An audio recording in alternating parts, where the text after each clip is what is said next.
Hello, and thanks for tuning in. Today we're going to be taking a look at this. Okay, making this video. Hi Internet! I'm back! Did you miss me? I didn't realize you were gone, but thanks for coming back so that we all have something to talk about. Don't answer that if you're mean. Maybe don't ask such a question if you don't want such an answer. I certainly miss you guys. What? You know who I am? That's kinda creepy. It's been a few months since I've been on YouTube. Longest break I've ever taken, but it was very much needed and I feel so good. I think the social media detox is very nice. So the social media is so toxic that you literally had to detoxify yourself of it. And now you're jumping right back into it. So I wanted to fill you all in on some stuff that's been going on since I've been on break. I haven't been completely removed from the internet. If you are active in the conversation about feminism and social justice warriors, you may have noticed that I've been talking to and hanging out with some anti-feminist YouTubers. You know, engaging with your critics is the only way you can actually debate, right? This has apparently really confused people. There have been thousands of tweets and emails and people freaking out, like, what is going on? Again, I say, so what? Some people are going to think you're strange no matter who you have a conversation with. It's not really an argument.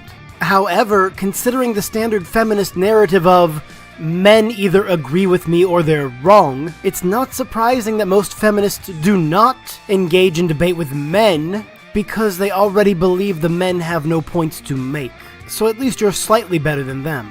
After all, Laci Green, am the very pinnacle of a social justice warrior. And again, it's very strange for SJWs to leave their safe spaces for any reason other than protest, or complaining that people aren't fixing society for them.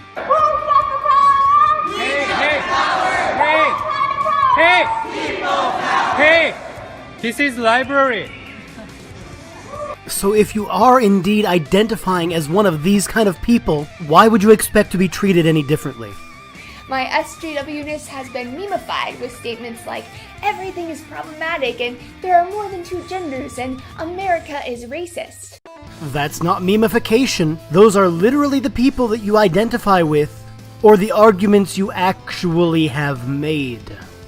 But now, at pro-Trump rallies, I'm told by reliable sources, there's talk that I'm being red-pilled in the Matrix sense, not so much the pickup artist sense. The red pill is a meme that refers to this realization that the world isn't nearly as simple as you thought it was. No, the red pill is not the idea that the world is more complicated than you think, and when you take it you understand that. No, the red pill is the idea that you have been revealed how the world actually works. So to say you have been red-pilled in the Matrix sense is that you have knowledge that no one else really does except for a select few, because the rest of the world chooses to ignore it, or simply can't understand it. But somehow you, and the other people who have taken the red pill, do have this magical mystical knowledge of all the secret underpinnings of the world that no one else can possibly have if they do not agree with you. That is pretentious bullshit. The question, of course, is what is the truth? What is the truth? And how bad do you want to know? The problem is there's no such thing as a red pill of truth, and people don't get to decide what's true just because they think it is. In some sense, I took the red pill a long time ago. It's why I do what I do. No, if you were actually on the quest for truth, you would not be telling people what the truth is. You would be questioning all that which seems not to be true. You have a very specific agenda to push that does not require skepticism.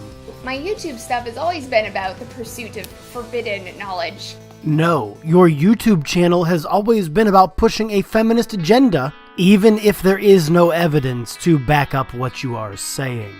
And while yes, I am a feminist, I wouldn't describe myself as the ideologue that people sometimes make me out to be. No, you are an ideologue. You have very ideological videos regarding why fat shaming is bad, why men and women can't be friends based upon reasons, a video about drunk sex, A video on why you are a feminist, where you push a lot of less than stellar arguments. But you're not an ideologue. Interesting. Which is exactly the reason someone who isn't an ideologue would put out a video about taking the red pill. I feel that things tend to be messier than that, and frankly, that's the way I like it. So, let's get messy.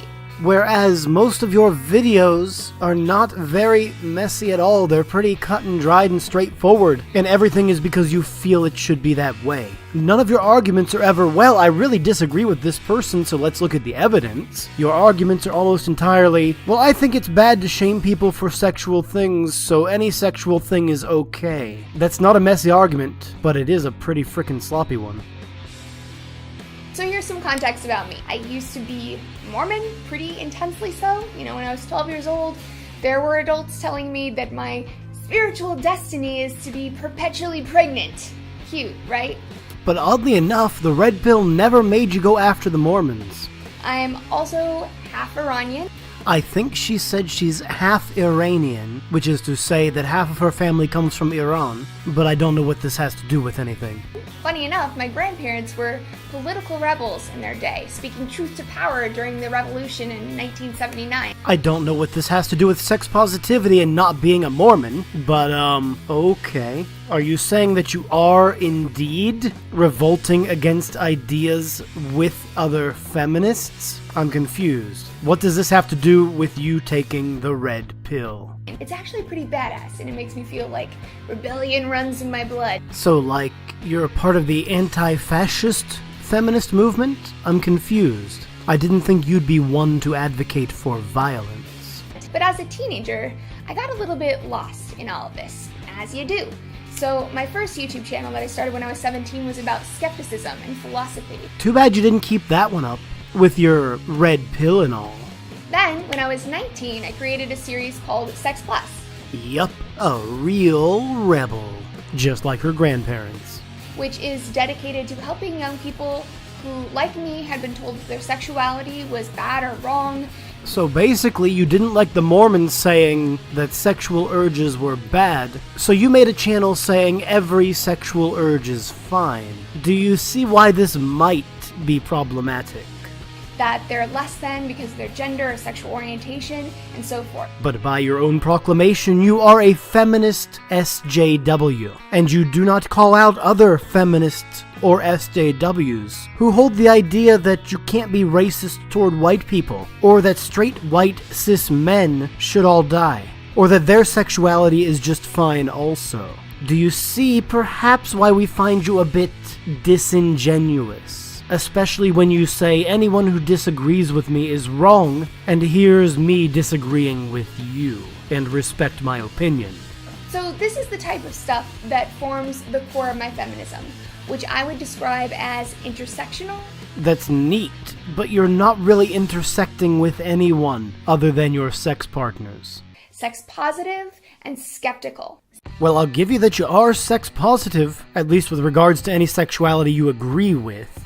And that you are slightly more skeptical than others, even though you still identify as a feminist SJW who doesn't call out other feminist SJW. Skeptical, as in not easily convinced of stuff. Science is my rubric wherever possible because we're all prone to human error. Well, at least you're trying, but you're not trying very hard. There are only two genders, whether you like it or not. Otherwise, trans cannot exist, and that sort of thing. There are only two biological sexes, and sometimes people have traits of both of them, but there's still only two.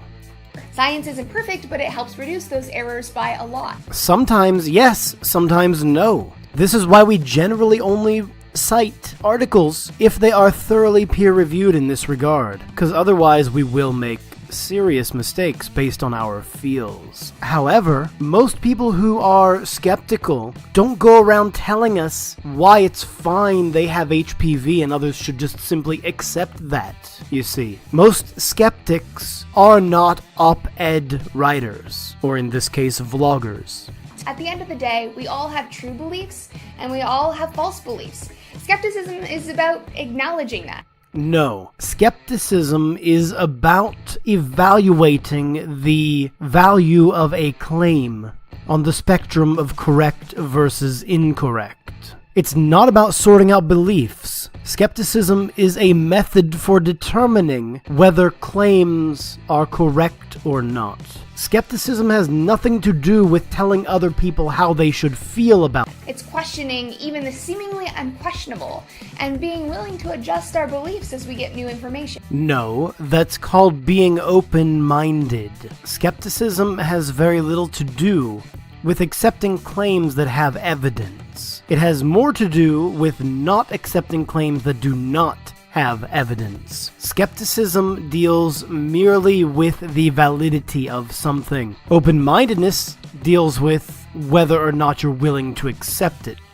You can be skeptical of a claim's validity, but still open-minded enough to accept that it could be real, regardless of the evidence.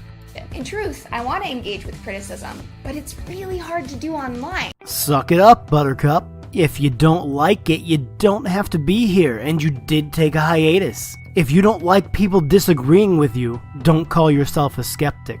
Move back to the stuff you used to do, where you just asserted that things are. Yes, being a skeptic isn't easy when you're a sensitive little flower who doesn't like anyone disagreeing with her. Speaking of which, if you don't like me, let me know in the comments. Tell me what I got wrong. That's how this works. And if you can't put up with a little cyber trolling, that's not my problem.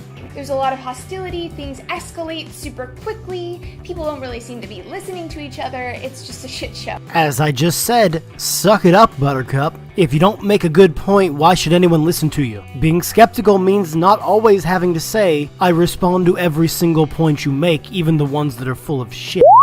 So, I went down the rabbit hole of anti-SJW videos, and I found that some are pretty disrespectful. Then go back to your SJW safe space and don't engage in dialogue. If words hurt your feelings, then maybe you shouldn't be engaging with words. No one owes you respect that you haven't earned, and if you're not earning their respect, why do you expect it? Remember what Laci said earlier? Don't answer that if you're mean. That's right, don't worry about the merits of their argument. If they're mean, just don't talk to her. But that's not all the channels. I've recently found anti-SJW channels that are well-cited and reasoned, make some interesting points. Sometimes I'm like, yeah, I agree with that, or I didn't really think of that. Or you saw the points the mean people were making and decided you better find an example of someone who's nice saying the exact same thing. What a load of shit. And sometimes I disagree, in which case, I still feel it's beneficial for me to listen and consider another perspective. But oddly enough, she's not calling out all the mean feminists or the mean SJWs. Interesting. I'd be much more interested to hear in which arguments actually made you consider your opinion to be invalid, not just saying there was some generic idea of it. If you'll notice, that's how skeptic channels like mine and many others work. We take the ideas we disagree with, or even the ones we agree with, and critique them, regardless of how mean we think they're being. It helps me learn. So I decided to reach out to some. And, I was pleasantly surprised. People have been pretty kind to me. And, I'll be honest, I didn't really expect that. That's because you, much like many other feminists and SJWs, MGTOWs, MRAs, so on, do not understand the difference between attacking an idea and attacking the person. I can think that your idea is complete horseshit and still be nice to you, even if I'm not nice to your idea. That's how skepticism works. No judgment, no vitriol. I even feel like I have a really good connection with a couple of new friends. But not everyone is so hunky-dory about it. Good friends of mine, feminists, have been a little bit skeptical of me. And again, the entire video here has absolutely no examples of any of this. That's called an anecdote, and I really don't care if people have been nice to you or not. I want to know what actual stances you have changed your opinion on, or caused others to change their opinion on, or even what ideas you have looked at skeptically, because I'm not seeing it in this video. They expressed the opinion that talking to antis or problematic people is, not going to be worth the time, that it won't be fruitful, that I'm engaging with bigots and validating the perspectives, that I'm offering a platform to bullies, things like that. Which is why you should really strive to not live in an echo chamber. I mean, I'm here giving you a platform by responding to your video, but there's nothing wrong with that because I'm responding to your video. I'm taking apart the points you're making, because that's how dialogue works. If you sympathize with the people who think that you should not engage certain people, then you are engaging in censorship of the style the SJW and feminists wants you to do. Men are lesser and you shouldn't give them the time of day because their opinions don't matter. Anti-SJWs never make any good points because they're lesser people. You shouldn't entertain their ideas at all because they're just big meanies for disagreeing. That's the kind of people you're describing at the moment. As a skeptic, I respond to people I disagree with regularly, specifically by name and by argument, because there is no other way to be skeptical.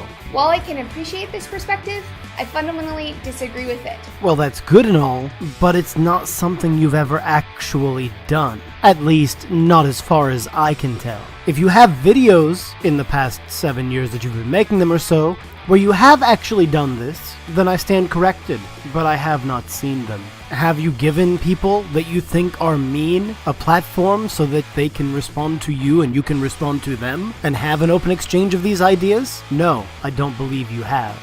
So let me go down another rabbit hole here.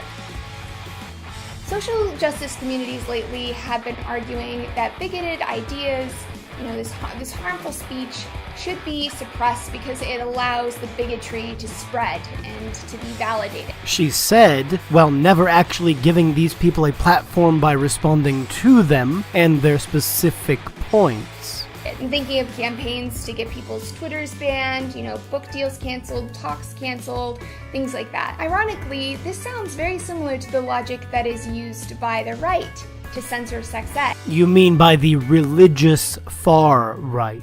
And even now, they generally don't want to censor it. The Mormons maybe, but again, when's the last time you responded to a Mormon about their opinion? Sometime before you made this channel? Why not keep doing that like Aaron Ra has? You are a skeptic, after all, right?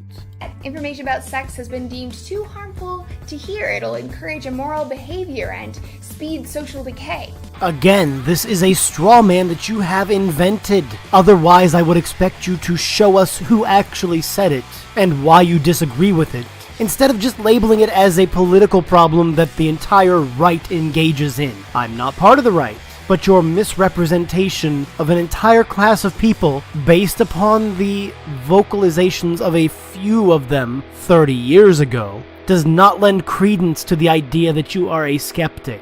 Two sides of the same coin. The question is, what counts as harm? Generally, speech cannot be harmful. So no, it's not two sides of the same coin in this straw man you have derived. To some, harm is a problematic opinion. Harm is hate speech.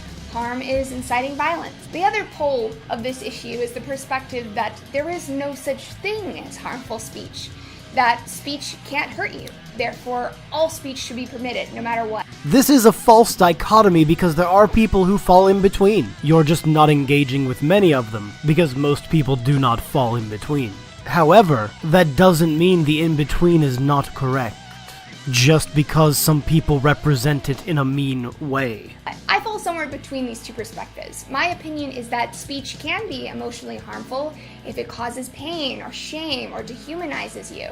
Again, offense can only be taken, not given, when it comes to speech. You can call someone a troll, but it's not your fault if they get offended by it.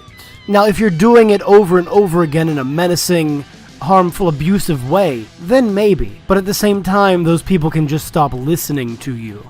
It can also be physically harmful if it incites or advocates violence against someone. Again, the speech is potentially harmful in the idea that it can cause other people to do things. But at the end of the day, those other people still have to act upon those words. You're acting as though the people who carry it out are somehow blameless and only doing it because of the words, which is clearly not true. Otherwise, those people have no personal accountability. If someone tells me that I should go do something violent against someone else, I'm going to say no, because I am a reasonable person. Their words are not harmful. The actions of others are. Which is actually to say you just made a great argument for why no speech is harmful, unless you disagree with some of what I just said. But these two harms don't pose the same amount of threat to an individual in the context of political speech. So they shouldn't be treated as equal forms of violence. You know, if we're gonna say a slur is just as violent as punching someone in the face. False equivocation. Punching someone in the face is not speech. Telling someone to do it is, but they're two separate actions, as I just pointed out. Physical violence is generally illegal because it actually does cause harm. To me, that minimizes the egregiousness of punching someone in the face. Which is why most advocates of free speech do not consider punching people to be speech. But again, since you're not providing any examples of this, I can only presume this is your straw man argument and not an actual argument. So I tend to agree with the interpretation by a lot of human rights organizations, which is that harmful speech starts where it incites or advocates violence. Not to belabor the point too much, but yes, if you shout fire in a crowded theater and the ensuing panic causes someone to die, you can indeed be held responsible for that. And if you happen to be with a crowd of people whom you know is easily influenced and you can cause them to hurt other people in the same fashion, then yes, I would agree with you, that's harmful. However, the majority of speech that the left, the SJWs, the feminists want to call harmful is nothing of this caliber. You know, I think the definition of harm is being pushed too far in regard to political speech. Political speech, remember that. That this heightened level of sensitivity is actually resulting in some censorship. Not de jure like government censorship, the technical definition of it, but de facto censorship, you know, in practice. By shutting down platforms for speech and driving it underground, or by making ideas too taboo to be allowed to talk about. It's really odd that you're not taking Twitter to task for shutting down some of the people who have disagreed with you in the past. I also feel like this approach doesn't very well promote social justice. For one thing, when you think about it, suppression of speech is just a band-aid. It doesn't really address the systemic inequality or the mentality that lies at the root of these problems. Like the fact that you're verified on Twitter, but a lot of the people who disagree with you cannot be. Are you saying you're part of the systemic problem that seeks to remove opinions that don't generally agree with yours? I know that's not how you intended that to sound, but it's literally what you just said. As a Twitter verified account, why are you not advocating to Twitter for them to drop these practices that remove people just because people don't want them on Twitter? It just sort of shuts the conversation down. It sure does. And that's where I'm going to end the video today. I don't feel like responding to any more of this because I'm repeating myself entirely too much at this point. So, if you enjoyed that, give it a thumbs up. If you didn't, give it a thumbs down. Leave a comment down below, even if it's mean. Go ahead and subscribe if you haven't already, and be sure to share this with all your friends. Again, free speech is the only kind of speech we should endorse. At least that's my opinion. I hope I didn't say that in too mean a way, but again, I really don't care. If you don't like my speech, you can also click the unsubscribe, because you don't have to listen to it. And that's going to be it for today. I've got links in the doobly-doo if you want to check out my Patreon or blog or whatever. And as always, this has been Reverend JR, signing off.